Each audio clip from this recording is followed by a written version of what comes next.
Silk City Hot Sauce. A small batch hot sauce prepared with farm-grown peppers. Rich and vibrant taste, no artificial ingredients, 100% pure goodness. 8 flavors from mild to wild. The sweet and spicy Mango Madness, the green jalapeno sauce called Aztec Attack. The Dragon features fire-roasted peppers and pure Vermont maple syrup. Killer hot sauces for the true hot sauce fanatic. A blend of ghost peppers, habanero peppers, honey, and garlic, and more. You gotta see the bottles, too. Each flavor has original comic book artwork. You gotta see them. Go to silkcityhotsauce.com. silkcityhotsauce.com. Enter promo code ED, ED, to save 15%, and you'll also receive a free bottle of hot sauce.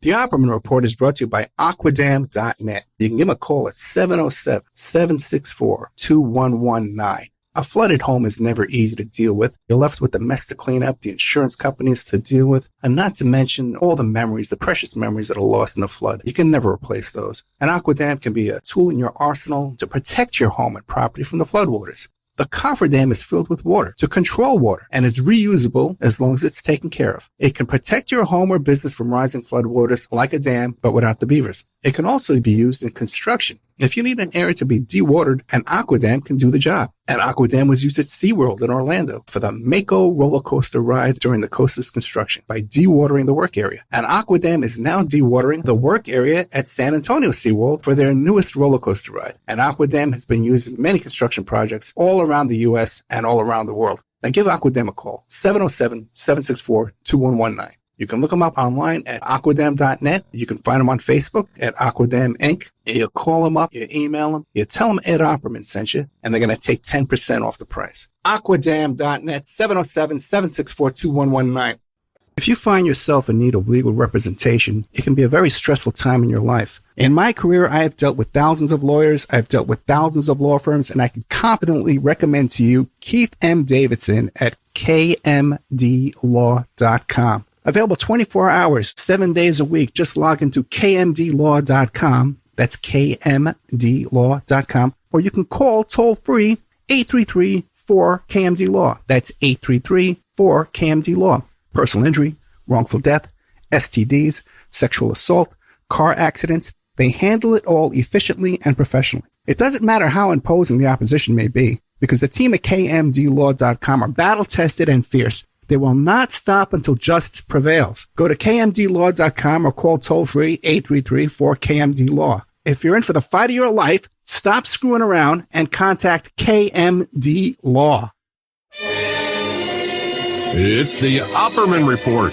Join digital forensic investigator and PI Ed Opperman for an in-depth discussion of conspiracy theories, strategy of New World Order resistance, high-profile court cases in the news, and interviews with expert guests and authors on these topics and more. It's the Opperman Report. And now, here is investigator Ed Opperman. Okay, welcome to the Opperman Report. I'm your host, private investigator Ed Opperman. You can find me at Opperman Investigations and Digital Forensic Consulting through my website, emailrevealer.com, or you can just email me directly at oppermaninvestigations@gmail.com. If you like our show, be sure and check out our Patreon, where we have put up 8 hours of new content, exclusive content, just to Patreon each month. But all the stuff you hear Monday to Friday on AM/FM radio, we put that up there commercial free. So all the people have to complain about the commercials. You get it there commercial free. Our archives are free. Go to Spreaker.com. And if you go to Spreaker.com, sign up for free, and you get the email notifications. You get a chat room on there you can chat around with, too. But you can search for our guest tonight. Tonight we have John Adam Kleisick. He also goes by the name Jake Kleisick. So sometimes we may have used the name Jake Kleisick in the title. But his book is School World Order, The Technocratic Globalization of Corporatized Education. And his website is schoolworldorder.info. When you click on it, he's got this spinning thing here. Now it's going to be distracting me. I got to move over to. But Jake Kleisick, are you there? I'm here, sir. Thanks for having me back. Hey, thank you, sir, for coming on at the last minute. I really appreciate it. So you told me you wrote an article, and it's all about, what is this thing called? The community schools and the dangers of ed tech privatization, and that's in the New Politics magazine. Yeah, so that's going to be the new trendy thing in education. It's going to be community schools. I also wrote an article that was a precursor to the New Politics piece that was called "Community Schools Are Not the Antidote to Charter Schools," because that's what they're being pushed as. Charter schools, we talked about, are public-private partnerships, and they're ways that the public education system can be privatized. But community schools, although they use that communitarian rhetoric, are actually just another ploy for privatization, although it uses some different mechanisms. So Dr. Lois Weiner, hired me to do the rebuttal piece in that New Politics article, and I basically was trying to make the case for people who are favorable towards community schools that it's actually going to be more of the same type of privatization that we got from charter schools. And as you explained to us the last time, a couple of times you've been on the show, is the danger of this privatization is that they're data mining our kids and then using that information to sell us more products and to manipulate us and to brainwash us. Yeah, so basically data mining for workforce training. Right. And so for the community schools, there's some other components that make it a little bit different than the charter school. And that is the lifelong learning, and then this other thing called wraparound services or pipeline services.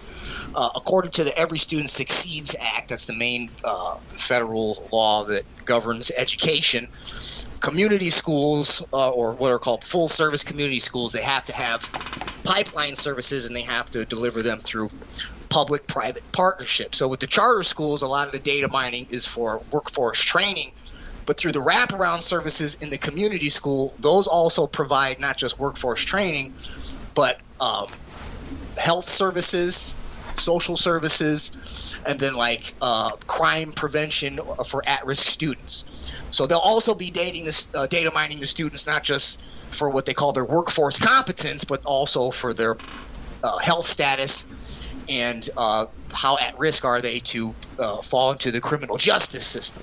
Well, now let me ask you a question, though, okay? Because I did watch your YouTube video. It's very well presented, and I says, boy, let's just put them on the air and just let them talk. But, I got to ask questions, right? What really is the problem with that? I deal with a lot of people in trouble, at risk, falling between the cracks. And there is a proportion of the population out of there now that does need this kind of extra help and extra supervision to make sure that their dental care is being taken, make sure that their psychological care is being taken, make sure they're being fed and being guided in life, because some people just can't function. So what is wrong with that? Well, there's two things, okay? One is that in this system, you're basically going to be privatizing those services, and so there's always going to be a profit incentive. Right. And so you're largely using this to, the students become what human resources to spin off profits, right? I mean, so the incentive for those services is not necessarily so much in the public good as it is in the corporate good. But then the other problem with blurring all those services together into one apparatus, all governed by big data, is that you start to blur the lines between what can be pathologized and what can be criminalized, and you can overlap that with how a student performs on academics. So you can start to basically pathologize a student's learning capabilities, so his or her ability to either break down their academics or their workforce competence. If you pathologize that, then you could maybe start to mandate medical treatments, maybe like ADHD medication, other pharmaceuticals, or they could be behavior modification modules, like the NeuroCore stuff that Betsy DeVos had. But then you can also criminalize that, right? So if the student doesn't respond to the mental health conditioning based on their the pathologization of their academics or workforce training, then you can start to criminalize that, right? And so it can sort of create like this, reinforce the cradle to prison pipeline that we've already got. Now, but let me ask a question. Now, is your concern, though, is the privatization, that this will be done for profit by profiteers? Or would you feel more comfortable about this if this was done under a more worker-controlled environment where the people control these decisions? Well, yeah, that's one thing, right? So in the rebuttal piece, or rather the person that I was responding to in New Politics, his name's Dylan Craig, basically he feels that there's two things that can mitigate the corporatization through the community schools, and that is different forms of collective bargaining, one called bargaining for the common good, and there's another one that I can't remember. But what it boils down to is that in the community schools, you get to bring in all these stakeholders. Well, the corporate stakeholders are always going to kind of get their hands in there. But at the same time, even if it was like, let's say we had a purely public system that was like worker controlled or people controlled, I would still be wary of blurring the lines between all three of those different services. So the criminal justice, the healthcare, and the education. I think they need to be largely separated so that you can't, penalize students for learning. And then I get you, because it is a knee-jerk reaction, especially if you got a bunch of cops wandering around. You know what I mean? If this kid ain't doing his math, let's point the gun at him. Let's try that. I can definitely see that as a problem. Yeah. Oh, no, sorry, I was just going to say, you probably know that, just in the criminal justice system itself, if you get put on some kind of probationary system, I mean, that can be like this hamster wheel that you get on, right? I mean, like you have to do this program to earn your standing back in society, but if you mess up the program, then you get penalized worse, and then you got to do more programs. If you can't do those, then you can't get off the hamster wheel. And so take that system and then just give them more reason to penalize you, whether it be based on how well you learn or not learn, and then based on your health status as well.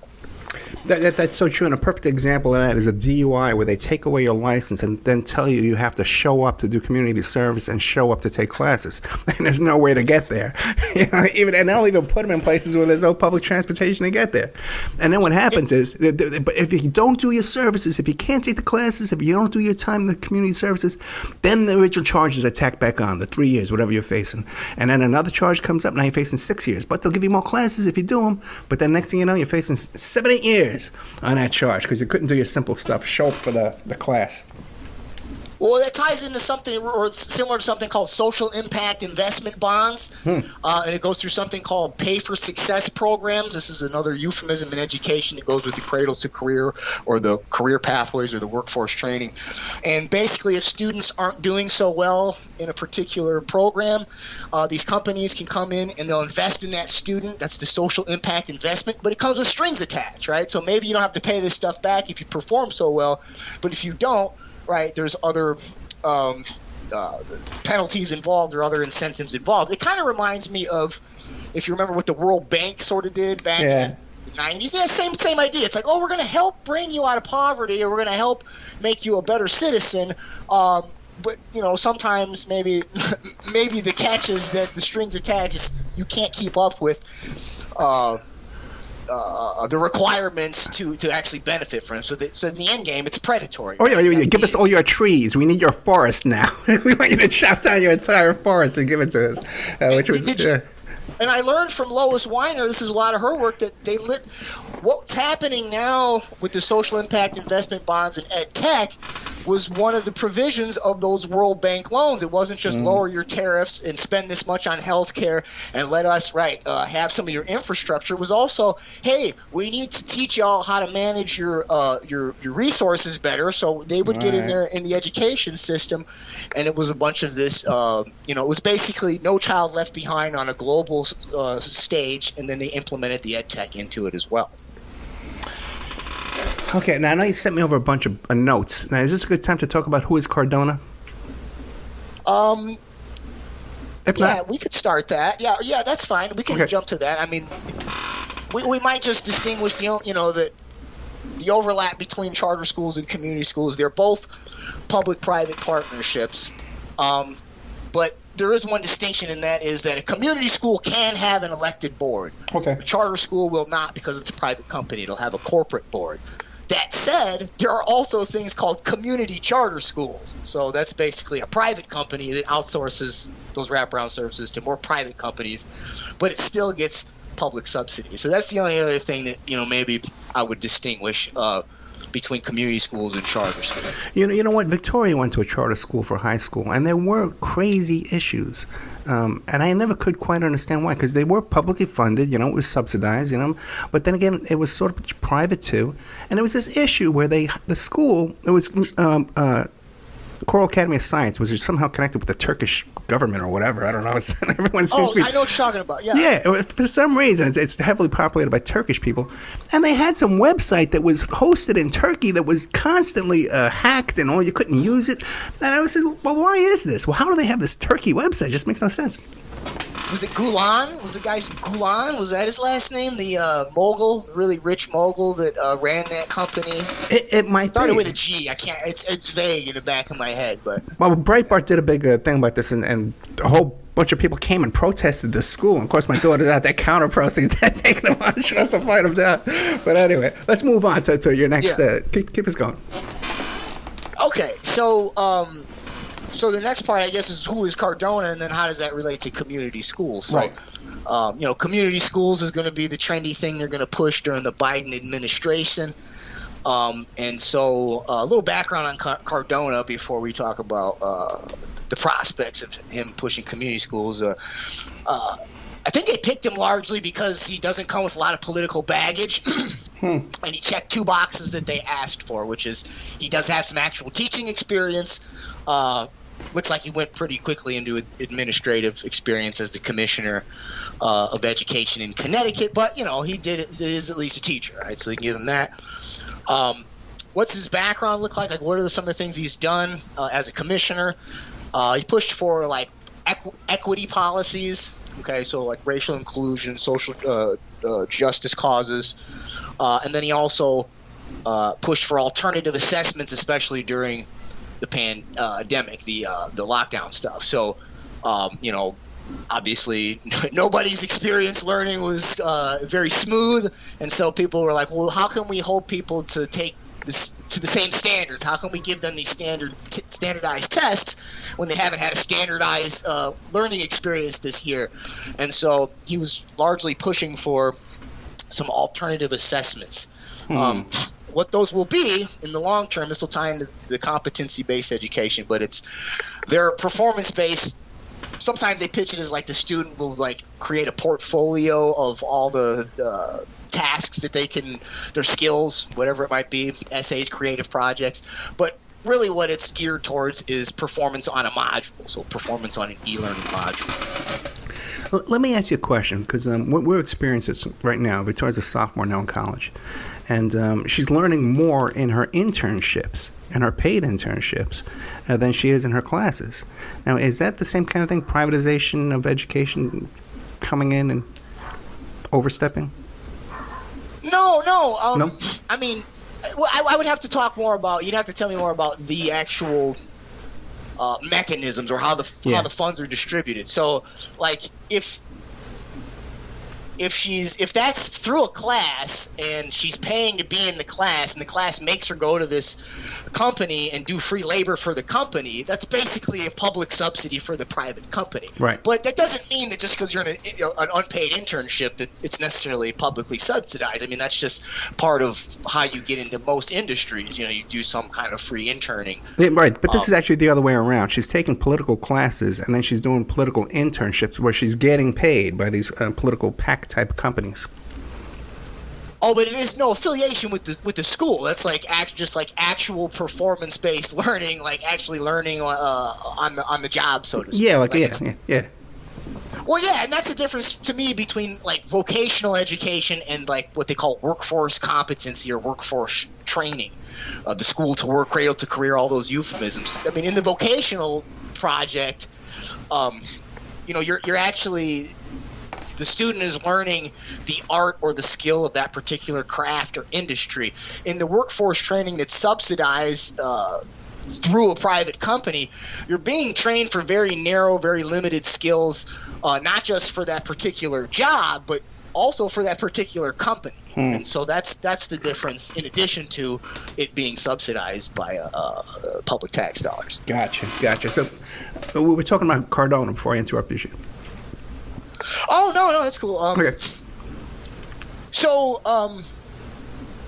he doesn't have, a whole bunch of baggage and a lot of history to point to in terms of community schooling or even the ed tech stuff. But if you look at who promoted him or who recommended him to President Biden, and you look at the history this person, who is Linda Darling Hammond, and you look at the connections between her, or who funded a lot of her projects, and going back to the Obama administration all the way back to the Clintons, we can get a picture of largely what he most likely will do. Right? We don't know that yet until we see, but that's if I was a betting man, based on all the people around him, I'm pretty sure this is where we're going. How much time do we have? We're doing good. We're in 20 minutes, so we have about 5 minutes until the break. Okay, all right. So let's just talk about Darling Hammond then. So, like I said, she was one of the main advisors to President Obama in terms of education policy. So what did she push? What was she wanting? Well, you might know that the school choice movement, that is the charter school movement, actually took off under Obama. That was his secretary, Arnie Duncan, who was one of the biggest charter school privatizers as the CEO of Chicago Public Schools. So charter schools was a big thing. What Darling Hammond tried to do was make it more equitable. So there's one of the first connections in terms of similarities in policy between her and Cardona. So what did that mean? That means she wanted not just charter schools, but a basket of different types of schools. So public schools, traditional private schools, charter schools, community schools, and then there's a whole basket of other most of them are considered community schools, but other types of school choice programs, and those would be essential schools, effective schools, small schools. You can even put magnet schools and some of the Montessori or the international baccalaureates in there. But she was basically like, let's just make a big basket of all these and subsidize them with all this different money, and we'll just create this basket of publicly subsidized school choice. Not just a charter school industry, but it was still basically pushing corporatization. All right, and we might also note that she was the director of, or is still on the board of, the Coalition of Essential Schools, and that was set up by somebody by the name of Ted Sizer, who I'll unpack when we get back to the break. But the last thing I'll add about Darling Hammond is that she also sits on the board of the Learning Policy Institute, which pushes performance-based assessments largely through ed tech, and the LPI, Learning Policy Institute, is funded by the Hewlett-Packard Foundation, HP, and HP is wanting to, quote, reinvent education through AR, VR, that's augmented reality and virtual reality, and that we should know that euphemism, reinvent education, sounds very similar to reimagine education, which is the Gates Foundation's push for ed tech through the Great Reset in the Fourth Industrial Revolution. Well, let me ask you something, Mr. Kleisig. What you're seeing here, has there been any deviation from this agenda between Obama through the Trump White House and to this current Biden White House? Did Trump take a deviation from this or no? You know what? I see it like this. I see the charter school and the community school movement as two arms of a dialectic. So they're the right-wing flavor and the left-wing flavor of privatizing education. So, no, they largely didn't push community schools per se. She largely pushed charter schools when they talk about school choice. But for sure, if you're talking about voucher programs, education savings accounts, those can and will go to community schools, and even some of the charter school programs set up by the Coalition of Essential Schools and also by Arnie Duncan, they often refer to them as charter schools. So if you really dig into the literature, they often intermingle the terms. So the only thing I would say is different is the semantics, and they didn't push the wraparound stuff. If there's anything that's like distinctively different, is that they didn't push a lot of the equity, communitarian rhetoric behind their privatization. That's the main difference between Trump administration and Obama, Clinton, and Biden. Biden. There you go. And, so let me ask you a question. Now, I made a mistake before. We have 6 minutes before the break as of right now. So you have plenty of time. That's okay. Yeah, so to continue, I guess next is, what was the Goddard study? So the Good Lad study. Good Lad. So the Good Lad study Well, let me just give a little context on this. So there was two rebuttals. So Dylan Craig wrote the first piece in the New Politics article. Then I wrote a rebuttal, and then he got the last response. And in his response, there was two critiques he had. One was that, well, we could change the law. So it largely concedes that the law is designed to do this. The other one was that, well, we might be able to bargain out through the unions because community schools weren't always designed this way. But I can show you that going all the way back to the Goodlad study, you can even go back further than that. The Goodlad study would have been 79. The 4 books that were produced came out in the 80s. But you can go back to 1968. And Lee Schulman's Mastery Learning Program was a community schooling project that looks at all the same stuff, basically data mining of the students, although it wasn't digital computer at the time, but still data analysis, public-private partnerships, and performance-based workforce training. So what's the Goodlad study? Comes out of that tradition in about 1979.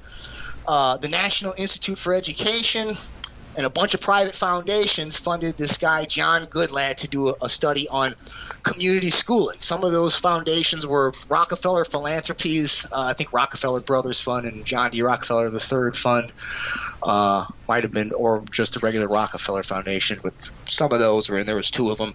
The Kettering Foundation, Charles Stewart Mott Foundation, and it produced 4 books that became the manuals for propagating community schools. And those 4 books include A Place Called School, Schooling for a Global Age, Arts in the School, and then Communities and Their School.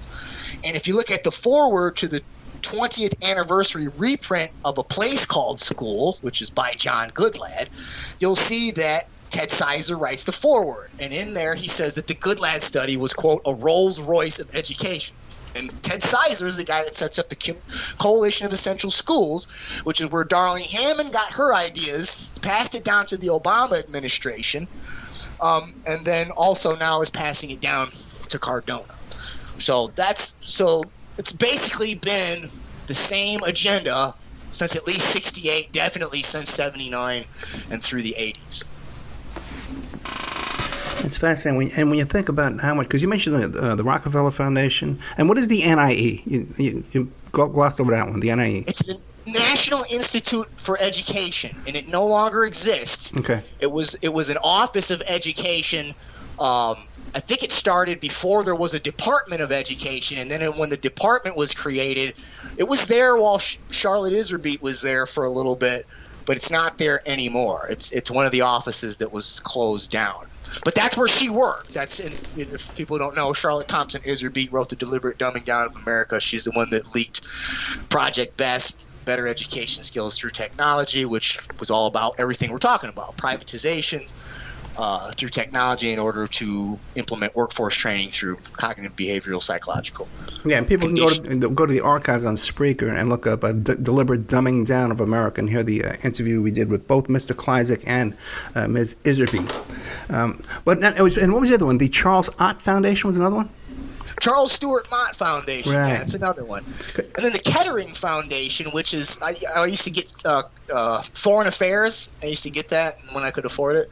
That's the Journal of the Council on Foreign Relations, and there was always Kettering Foundation ads in there. I always noticed that.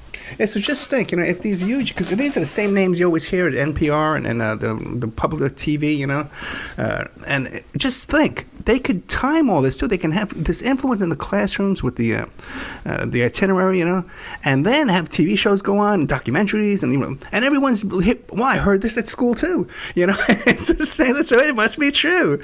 Now I hear it on this TV station. So they could have just so much influence over our thinking. But this is a good time to take a commercial break. We are here with Mr. John Jake Kleisig. You can find him on Amazon under John Adam Kleisig. School World Order, The Technocratic Globalization of Corporatized Education. I really encourage you to find the book. The website is called schoolworldorder.info. He's got many, many interviews he's done on there, too. You find him on our Spreaker archives, many interviews we've done there. And we'll be right back with more of John Adam Kleisig after these messages. And now a word from our sponsors. If you find yourself in need of legal representation, it can be a very stressful time in your life. In my career, I have dealt with thousands of lawyers, I've dealt with thousands of law firms, and I can confidently recommend to you Keith M. Davidson at kmdlaw.com. Available 24 hours, 7 days a week. Just log into kmdlaw.com. That's kmdlaw.com. Or you can call toll-free 833-4KMD-LAW. That's 833-4KMD-LAW. Personal injury, wrongful death, STDs, sexual assault, car accidents. They handle it all efficiently and professionally. It doesn't matter how imposing the opposition may be, because the team at kmdlaw.com are battle-tested and fierce. They will not stop until justice prevails. Go to kmdlaw.com or call toll-free 833-4KMD-LAW. If you're in for the fight of your life, stop screwing around and contact KMD Law. Emailrevealer.com. People ask me all the time, hey, Ed, are you still a private investigator? I sure am. Go to emailrevealer.com. We handle adoption investigations, infidelity investigations, where you give us your spouse's email address. We trace it back to online dating websites, catch them cheating online. Email tracing, locate or identify somebody from as little as an anonymous email address. Someone owe you money? Back child support? We can find that deadbeat, locate his hidden assets, locate his hidden bank accounts, find his current place of employment, and even assist you in obtaining a judgment and recover that judgment for you. Emailrevealer.com, digital forensics, computer forensics, cell phone forensics, recover deleted text messages, create a report that you can use in court. Emailrevealer.com, 800-572-9762. The Opperman Report is brought to you by Aquadam.net. You can give them a call at 707-764-2119. A flooded home is never easy to deal with. You're left with the mess to clean up, the insurance companies to deal with, and not to mention all the memories, the precious memories that are lost in the flood. You can never replace those. And Aquadam can be a tool in your arsenal to protect your home and property from the floodwaters. The cofferdam is filled with water to control water and is reusable as long as it's taken care of. It can protect your home or business from rising floodwaters like a dam, but without the beavers. It can also be used in construction. If you need an area to be dewatered, an Aquadam can do the job. An Aquadam was used at SeaWorld in Orlando for the Mako roller coaster ride during the coaster's construction by dewatering the work area. An Aquadam is now dewatering the work area at San Antonio SeaWorld for their newest roller coaster ride. An Aquadam has been used in many construction projects all around the U.S. and all around the world. Now give Aquadam a call, 707-764-2119. You can look them up online at aquadam.net. You can find them on Facebook at Aquadam Inc. You call them up, you email them, you tell them Ed Opperman sent you, and they're going to take 10% off the price. Aquadam.net, 707-764-2119. Thank you so much for listening to the Opperman Report. I want to welcome all our new listeners at WWPR 1490 AM in the Tampa Bay area. We're brand new down here. We're getting a nice warm welcome. We have great advertising opportunities for local sponsors, local businesses, but also international websites and international companies too on our other stations in California, Nevada, Utah, and on the internet worldwide. But down here in Tampa Bay, Florida, we have some great opportunities for you to come in and get very, very affordable advertising rates. Get a hold of me at oppermanreport@gmail.com and we'll cut you a good deal. Before Epstein was the Franklin cover-up. Before that, the Finders. And long before that, the Cleveland Street Scandal. Pedogate Primer is a concise intro and overview of a growing child abuse epidemic worldwide. It features shocking instances of institutionalized and organizational pedophilia throughout history. Churches, cults, the world of arts and entertainment, the government, NGOs, charities, and major corporations are all complicit or culprits in many instances. Pedogate Primer delves into material that for many may seem like the stuff of conspiracy theories.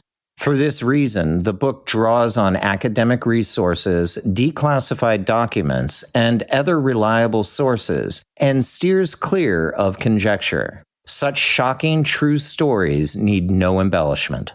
It's the Opperman Report.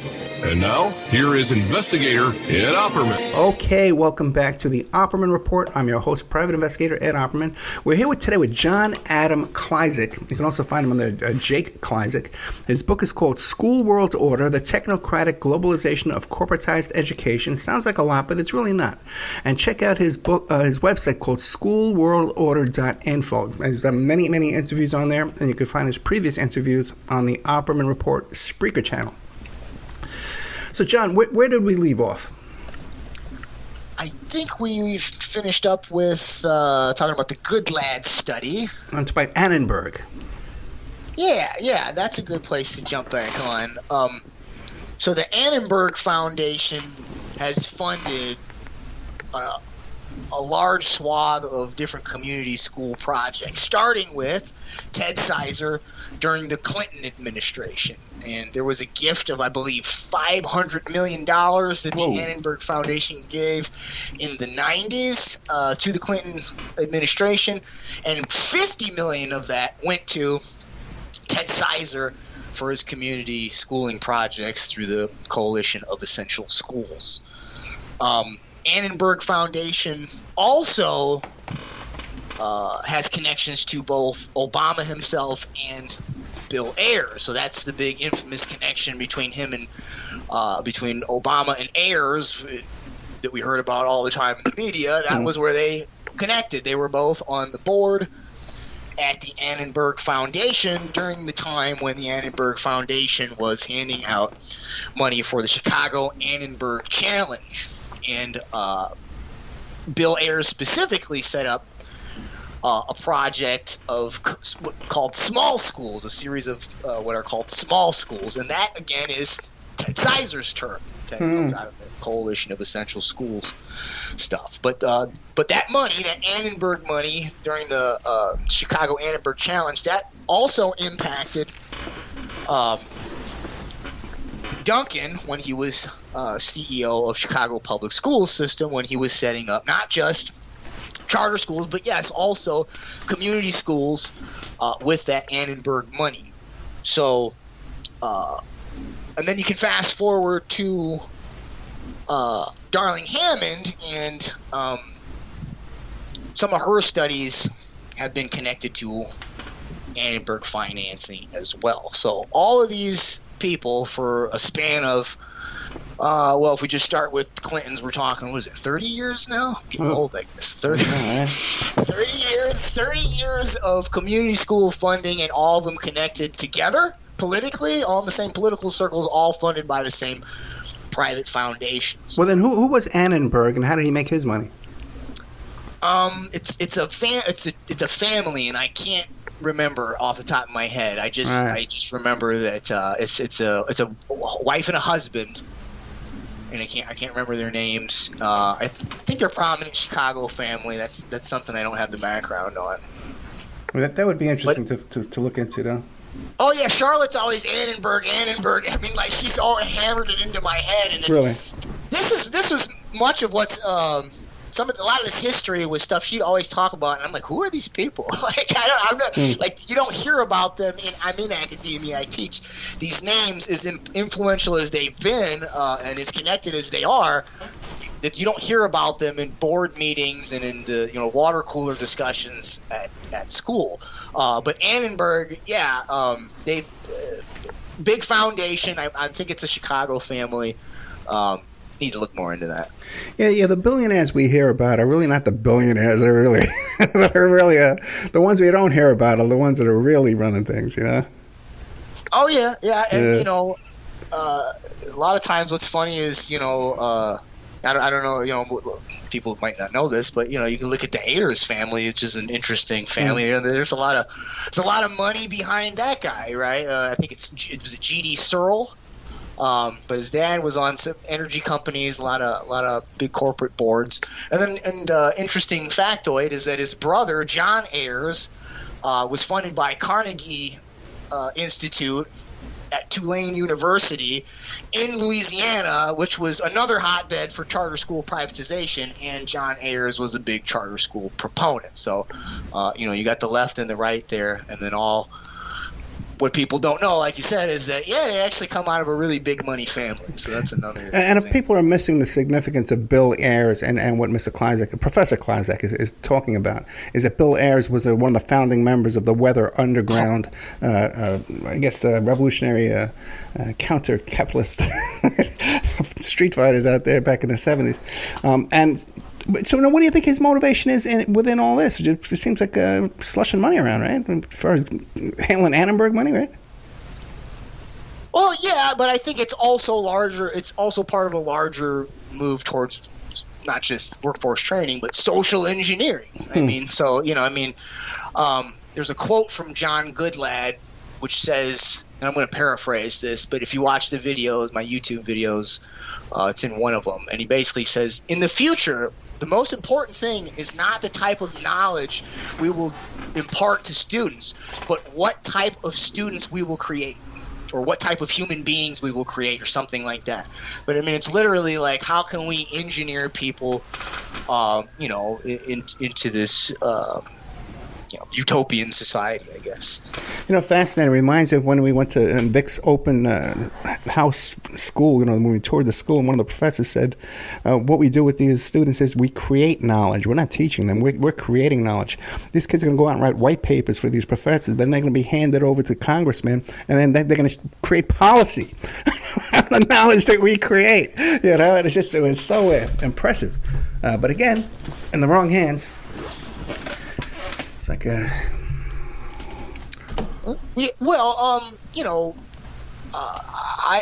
guess, I don't know. I guess some people would say I got a libertarian streak in me, and I do. But I mean, I've always been kind of left of center. But at the same time, I'm as skeptical of big government as I am big business. So when they get together, that's never good. No, it's never good for the working man, that's for sure. So Cardona at Yale School of Management Educational Leadership Conference, what's that about?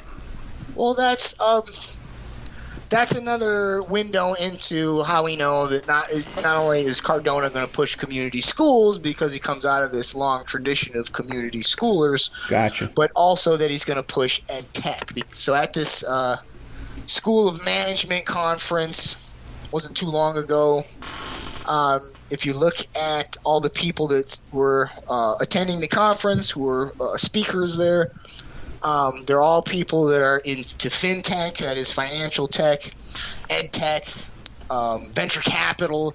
Okay, so you got all these corporatists at the Yale School of Management meeting with Cardona, talking about basically how to improve educational leadership through these ed tech platforms, which can facilitate some of that social impact investment bond stuff and all the other the career pathways and all the other stuff where the companies get subsidized by the government, and then the technology funnels them into the company.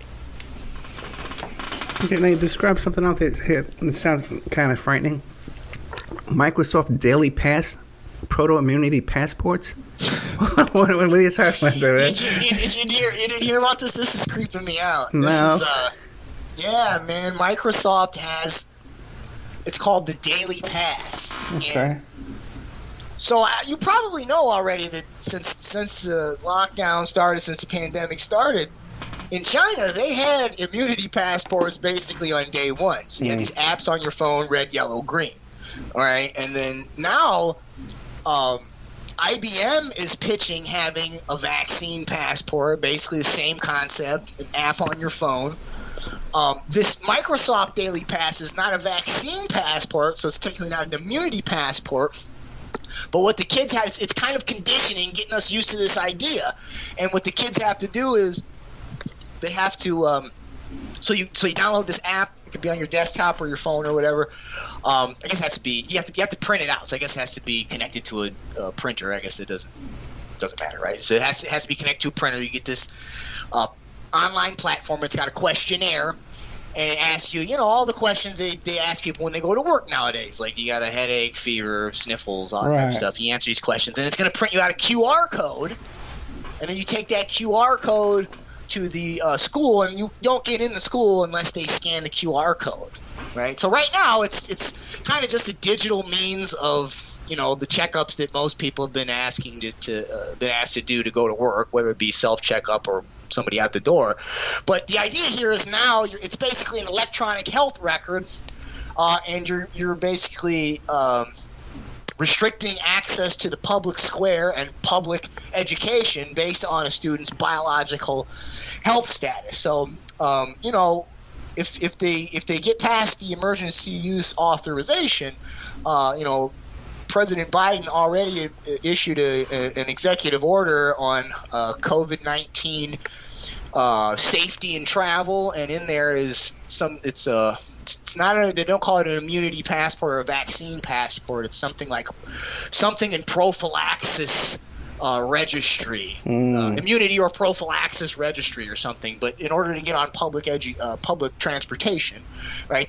They're setting up the infrastructure to where these kids are gonna either have to have a vaccine to get to school, and then right now you can aggregate those biological health records into all this other fintech stuff I was talking about. Have we ever talked about Nicole Junkerman before? Is she connected to Israeli company or something like that? Yeah, she became first. Okay, I had a guest on my show named Johnny Vedmore. As a matter of fact, I'm the first guy to ever interview him. He used to write articles and blogs and stuff like that, but I was the first one to do an audio interview with him. And one of the shows we did was about Nicole Junkerman, the Bond girl, the Israeli Bond girl that no one's allowed to talk about. Her company, her name came about because she was a frequent guest on Jeffrey Epstein's plane, and on the flight logs, they would fly just with very small group, just like 2 or 3 people, where normally we would have these big groups on his flights. He invested in her company, which was a software app. By the way, she comes out of nowhere to have a bunch of money from one of those, gambling sites and stuff like that, and modeling things. She comes out, one of these people comes out of nowhere. But she developed an app for your phone, and it's demanded by the NHS over in England right now. It's required. And what it is if you have a medical emergency, it has all your data, your medical data stored in your phone, and it sends out that information to 911 and the ambulance that's showing up, and even to other people around you if you're contagious and things like that. And Gates was involved in this company too as well. And when we did that show, she's gone around the world, Berlin and Amsterdam and Holland, all the different places, filing defamation lawsuits to have that show removed from YouTube and any kind of talking about her to remove from YouTube so no one can hear the show. It's called... the one you recorded? Yeah, me and Johnny Vedmore. Yeah, we're the first ones to talk about it, yeah. That guy's awesome, by the way. Oh, yeah, isn't he? Yeah. Oh, yeah. I really got a lot of respect for him, Whitney Webb, and all those guys. But, or guys and gals. But I was thinking of Ryan Christian and Spear and the other guys. So they sent you like a legal cease and desist or something? No. What I get is a notice from YouTube saying there was a defamation lawsuit in Berlin, and this video was removed from Berlin. Okay. Well, I'm sure you do know in Israel they're using the immunity passports, right, to get in the gym and really? other places. Yeah, you got to have this. It's a bracelet. It's called the Green Pass. And yeah. Well, just think that also logs your location throughout the day, every place you're visiting and going and traveling to. Oh yeah, and this ties into eventually here in the Fourth Industrial Revolution by Klaus Schwab's book about it, 2018. First chapter is all about equitable capitalism, so that's all this public-private partnerships that we've been talking about. Then the middle part, the second part, is about blockchain. Right, and blockchain, it's just what's called a distributed ledger technology. And I know we're familiar with it, like most people think Bitcoin currency. But what it does is, right, it keeps a history of everything, everywhere that coin has been, every transaction it's been passed through. That's the idea of how it can't be, manipulated like a fiat, because that's how these DLTs work. And so, it's got a history of the smart contract. It's embedded in it. The idea here, though, is like you're saying, all this data here, when you're aggregating your health records, your education records, your workforce records, you're aggregating all this stuff into one device, and then you're allowing or you're restricting access to the public square based on it. The best way to do that is through blockchain, through the Internet of Things. And I also wrote an article not too long ago looking at how this technology this company called Hedera Hashgraph is partnering with this other DLT company called Chainlink, which provides middleware so that you can pull data off the blockchain and then monetize it onto the blockchain, meaning all that data that's on that app you just talked about, your location, your health records, all that's not necessarily on a blockchain. But if you use this chain link, it's called middleware, it can connect to the blockchain, and then you can monetize it. Wow. Now we're at social credit. Yeah, the next 10 years are going to be, we're going to see some dramatic changes. You know, the cars that they're producing now have so much technology in them to track our whereabouts and stuff, and that's all going to be connected to the stoplights, to the parking meters, and to everything. They're going to know every step we're taking, and they start giving us suggestions. Hey, you know, you can save some time going to work every day if you made a turn over here. Oh, this is so handy, you know? So, oh boy. Yeah, that's some of the early, like, you know, and then have everything just automated, serviced with drones. Like, so, you know, that stoplight, maybe the stoplight has a short fuse, and blockchain sends a signal, and a drone comes and repairs it. And, you know, you stay at home with your smart fridge, and it's, you know, monitoring everything that you're eating, and then you get an ad for stuff when your food is low, and then the drones come and give. But, you know, like the World Economic Forum says, in the Fourth Industrial Revolution, you'll own nothing, and you'll be happy. You'll be happy about it. Enjoy it. You put a note on here about Yale connections if we have time left over. It looks like we have a little bit of time. Yeah. A few minutes of our life left. Before all this stuff comes, we have a couple of minutes to enjoy our conversations. Yeah. Well, you know, that's something I need to flush out more, but one of the connections that I noticed there's several, all right? And my book looks at the Order of Skull and Bones and how they've been influential in education since compulsory education. So starting with Alphonso Taft influenced Horace Mann to set up compulsory education, and then you've got someone like Daniel Coit Gilman who brings in the stimulus response to psychological conditioning, and then you got McGeorge Bundy, another bonesman who helps create the teaching machines by funding B.F. Skinner. So they're constantly anywhere you want to look in education. They're always there when something bad is happening, and just happens to be that Linda Darling Hammond comes out of Yale. Cardona comes out of Connecticut. Commissioner of Education at Connecticut. Ted Sizer comes out of Yale. Ted Sizer's dad comes out of Yale. And I should also note that there's other secret societies, other senior societies at Yale in addition to the Order of Skull and Bones. So there's some like Scroll and Key, Book and Snake, but they're basically all function in the same way. They're networking bases for old money families, you know, these oligarchs to basically, with Skull and Bones, they have an address book that tells you not just who the person is, but right, are they a lawyer? Are they an engineer? Are they a doctor? Are they in finance? Okay, and so if you need somebody to help you with whatever it is you're doing in your own industry, you partner with these other old money families, and then you consolidate the wealth. So it's just interesting that you know, most of the people here in this school or in this circle, in this network, have connections to Yale, and you know, by extension, the Order and Yale and Connecticut generally, right, is you know, filled with intelligence in military industrial complex. It's, you know, the state itself. So and you know, like as you just mentioned, right, you know, you've got I forgot her name, but connected to Jeffrey Epstein, connected to Mossad, building this app that's going to surveil everything you do. Okay, so you can see how all these themes kind of just keep recurring together. So that's why I got to flesh that out more. But it's interesting that they all float in the Yale circle. Right, you did a great job. We've been talking to John Adam Kleisick. He also goes by Jake Kleisick. His book is called, you can find it on Amazon. It's School World Order, The Technocratic Globalization of Corporatized Education.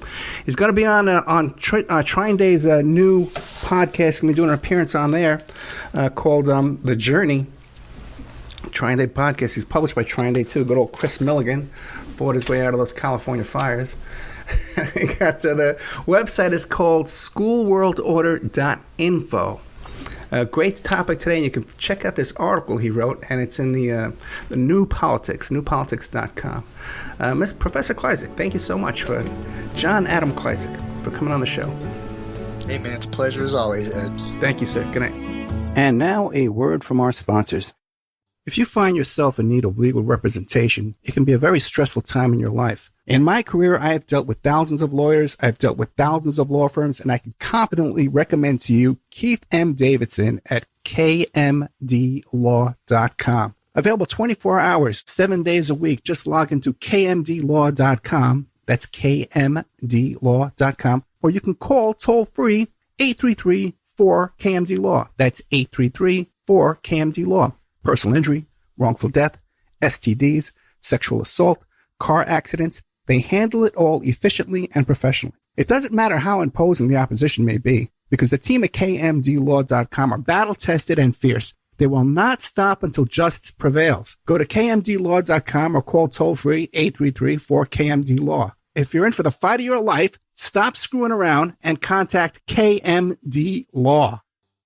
The Opperman Report is brought to you by aquadam.net. You can give them a call at 707-764-2119. A flooded home is never easy to deal with. You're left with the mess to clean up, the insurance companies to deal with, and not to mention all the memories, the precious memories that are lost in the flood. You can never replace those. And Aquadam can be a tool in your arsenal to protect your home and property from the floodwaters. The cofferdam is filled with water to control water and is reusable as long as it's taken care of. It can protect your home or business from rising floodwaters like a dam, but without the beavers. It can also be used in construction. If you need an area to be dewatered, an Aquadam can do the job. An Aquadam was used at SeaWorld in Orlando for the Mako roller coaster ride during the coaster's construction by dewatering the work area. An Aquadam is now dewatering the work area at San Antonio SeaWorld for their newest roller coaster ride. An Aquadam has been used in many construction projects all around the U.S. and all around the world. Now give Aquadam a call, 707-764-2119. You can look them up online at aquadam.net. You can find them on Facebook at Aquadam Inc. You call them up, you email them, you tell them Ed Opperman sent you, and they're going to take 10% off the price. Aquadam.net, 707-764-2119.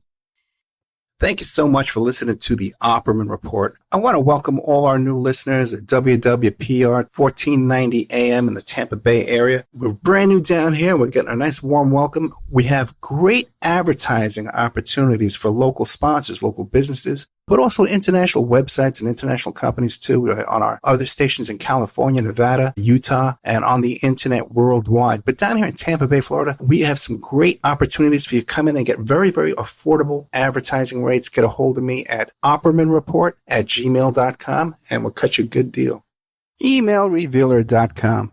People ask me all the time, hey Ed, are you still a private investigator? I sure am. Go to emailrevealer.com. We handle adoption investigations, infidelity investigations, where you give us your spouse's email address. We trace it back to online dating websites, catch them cheating online. Email tracing, locate or identify somebody from as little as an anonymous email address. Someone owe you money? Back child support? We can find that deadbeat, locate his hidden assets, locate his hidden bank accounts, find his current place of employment, and even assist you in obtaining a judgment and recover that judgment for you.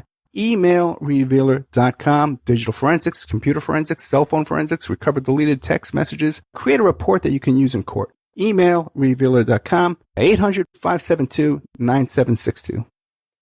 Silk City Hot Sauce. A small batch hot sauce prepared with farm-grown peppers. Rich and vibrant taste, no artificial ingredients, 100% pure goodness.